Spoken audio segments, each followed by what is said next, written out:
that may not have even been born yet.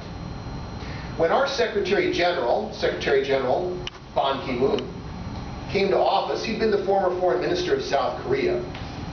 Not really known for being a climate change advocate, but he saw this as the perfect UN issue, because no one country can deal with the effects of climate change by itself, not even a superpower like the United States. And the UN was the closest thing to a universal forum that we have here on our planet, and therefore was an issue tailor-made for the UN.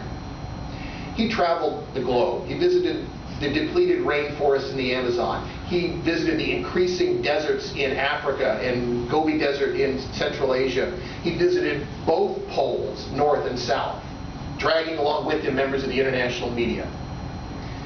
But ultimately, this was an issue that I think ran afoul of the world economic situation.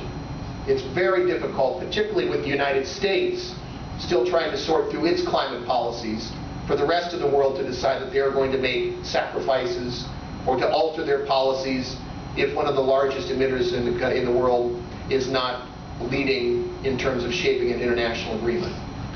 So climate change is an issue that continues to be a challenge. An issue like counterterrorism. It often surprises Americans to find out that the UN is involved in counterterrorism. Yes, it is. After September 11th, the General Assembly and the Security Council passed resolutions mandating that the United Nations do more and that the member states of the United Nations do more to combat the scourge of terrorism. Initially, many of our member states were skeptical.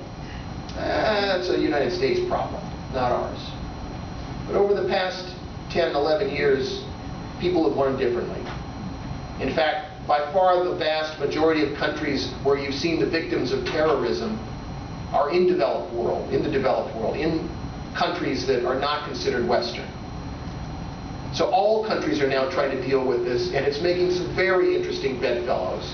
And where does the UN come in? Obviously, there are times when a country like the United States has got very strong interests in a country pursuing counterterrorism practices, but you can't really wrap yourself in the lovely American flag and go into some of the countries where the United States has its greatest concern. The United Nations represents 193 countries. We represent not the agenda of one country, but of the international community. And we have that unique legitimacy so that we can go in and counsel countries on counterterrorism measures in ways that many bilateral countries can't.